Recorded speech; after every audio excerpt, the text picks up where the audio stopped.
What up team, it's your boy morrigan here, back with the Watcher of Realms video. Today talking about defenders, how to make your defenders unkillable, crazy tanky, and this is going to be very useful for pretty much everyone, early game all the way to end game. The builds are going to be different of course, but we are going to cover it all, so let's get right into it.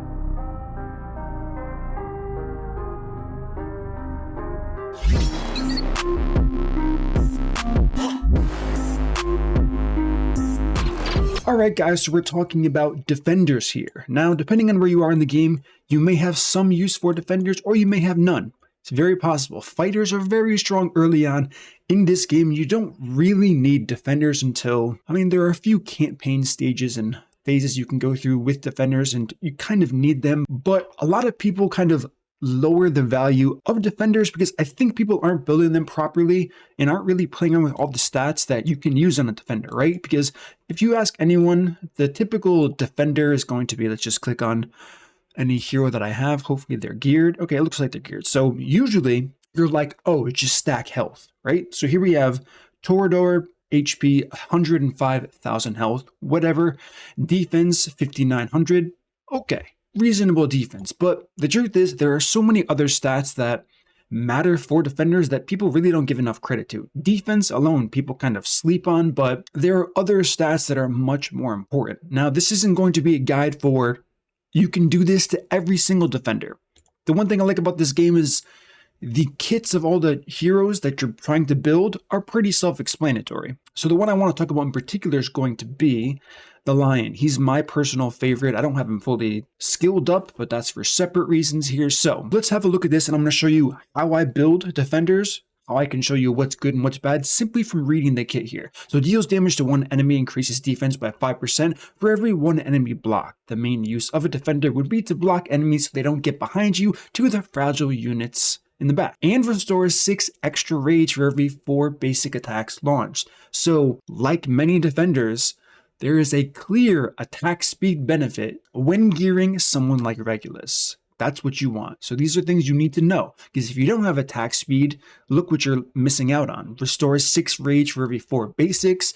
This has to do with his ultimate, which is very, very strong. Increases Regulus's max HP by 50% while sharing 45% of the damage dealt to allies around him. So let's just take a look at 50% increase of his max health. How do I currently have him geared here? As you guessed it, we have 116,000 max health. So getting another 50% boost to that is kind of crazy. So that among the defensive layering is a self-explanatory way of saying you want HP on this guy. So now that we got the obvious ones out of the way here, for every 12 instances of damage taken, inflicts stun on all blocked targets.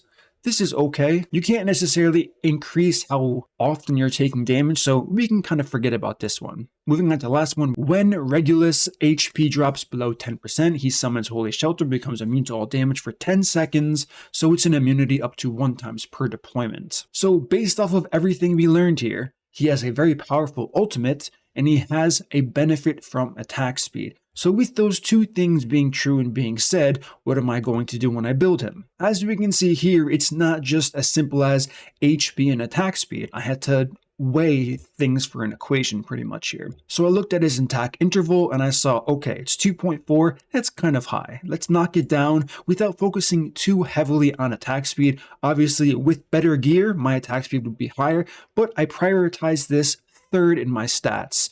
First being HP, second actually being rage regen. Now this is going to be the most important thing I talk about in the entire video, so try to follow me here. Rage regen is arguably the strongest stat for a tank in the game. You might be thinking how? How can rage regen doesn't affect survivability of the hero itself and doesn't seem to have a place anywhere? How could it possibly be so good? This is what I challenge you to do. Any content you're doing, if your defender ults twice, Rage Regen has a massive value. What does Rage Regen do? It makes you regen rage faster. Yes, I know, very, very complicated. Why is this so strong on a defender? And this comes down to the individual hero itself, which is why Rage Regen isn't going to be crazy strong on every single defender. Regulus has an incredibly powerful ultimate. He also generates rage built into his kit. So what you want to do to maximize your survivability is make sure he is ulting where he needs to give you the greatest chance of success possible as many times as possible until you defeat whatever content you're doing. Now, adding rage regen to progression content, now a lot of people are going to say rage regen doesn't really matter, and it's true because they're probably clearing content in a minute speed running and they're not going to have time to ult twice. If you remember progression, where a lot of players have some point of progression left in this game. It takes a while to clear whatever they're clearing. It's not just some one shot. Many ults are happening all of the time in a lot of content, and so speeding those ults up can be the difference between your team wiping and not wiping. These are things you have to pay attention to. This is why rage regen is such a strong stat to have on any type of hero, even though we're talking about defenders specifically, who has a very powerful ult that can be used and needs to be used in specific timings. So let's look at another hero. Let's just talk about Captain Reeve here. He was for an event, so why not, right? This is a hero that, if you look at his talent, for every 4 enemy units he kills, increases attack speed by 10 permanently up to 100. So, alright, already we have some really great scaling here. A1 just does damage.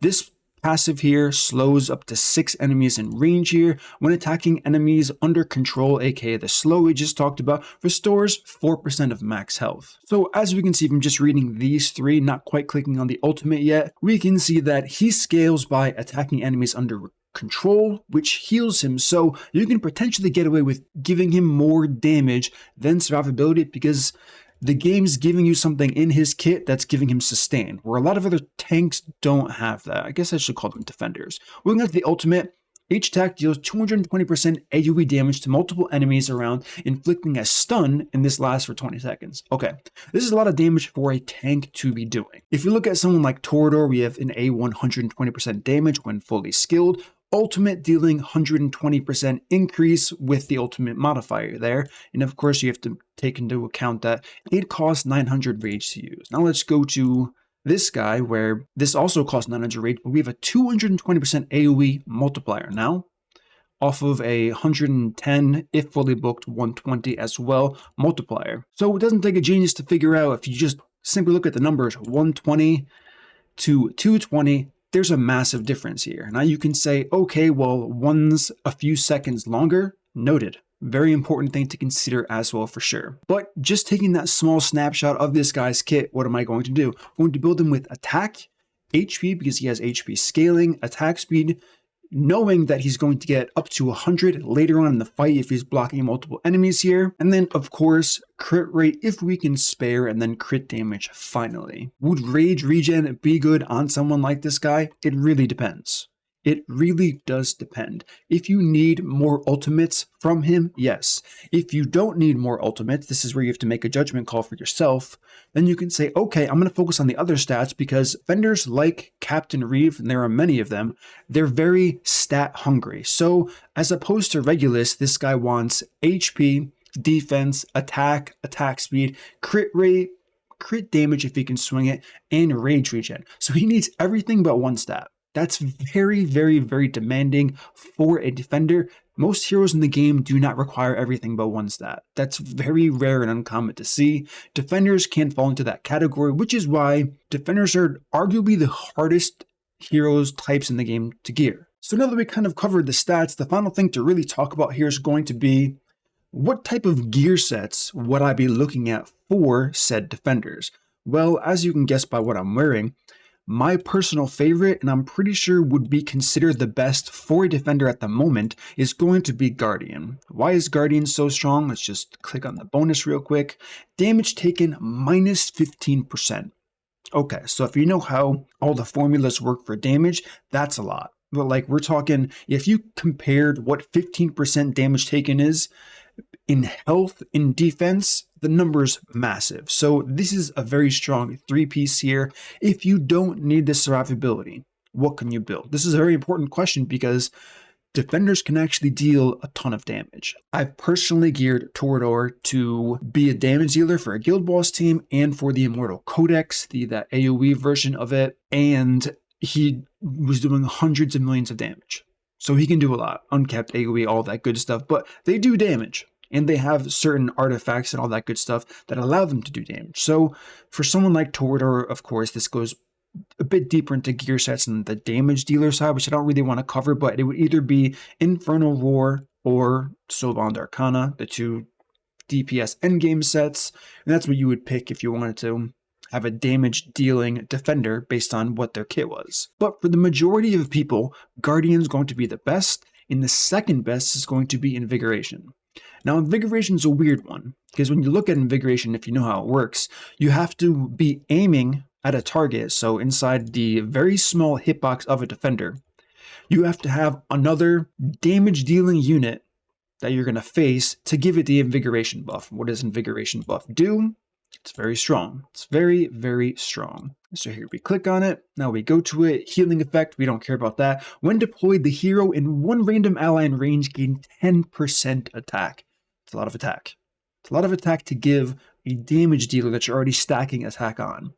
So this is where this would be the second best set to give. For one, you get a higher bonus on the primary stat. 66% HP is what it would be for an HP ring. We just go to one really quickly.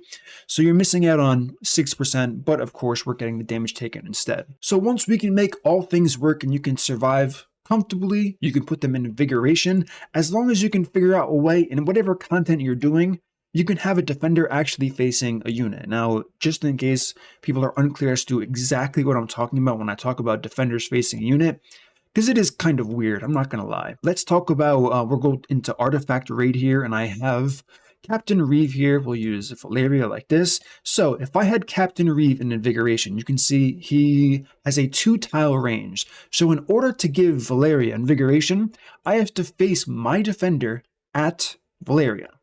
Once I place this down, I cannot touch it again. So now, this isn't a big deal, specifically in Artifact Raid. However, realistically, you probably won't have your defenders facing your healthy units in content, because you're going to lose out on a full tile of being able to hit and pick up a mob coming towards the defender. Now, there's nothing wrong with facing them away. The difference is there, but it's not like a massively big deal. So this is why this is the second best set to, I didn't even think I would kill that. That's why this is the second best set to Guardian when talking about defenders. So now, using all of this information we talked about for defenders, you can take this, apply this to whoever you have, because again, you can follow these steps for any hero in the game that you have that's specific to your roster. So you want to pick, you can just go to this sort feature here, hit defender here, anyone you have. Do exactly what I did. You can just play the video as I'm going through it, and you can do the same thing. Go over the skills, see if attack speed benefits it, see if HP, defense, all of these things. And then once you do that, you're going to have a priority list. Usually it goes HP first, find what synergizes with the kit, slot that in second.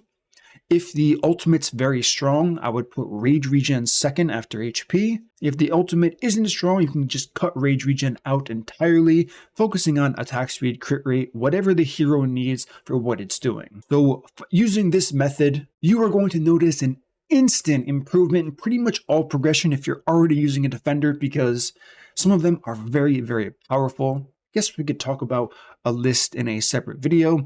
Don't really like lists at the moment.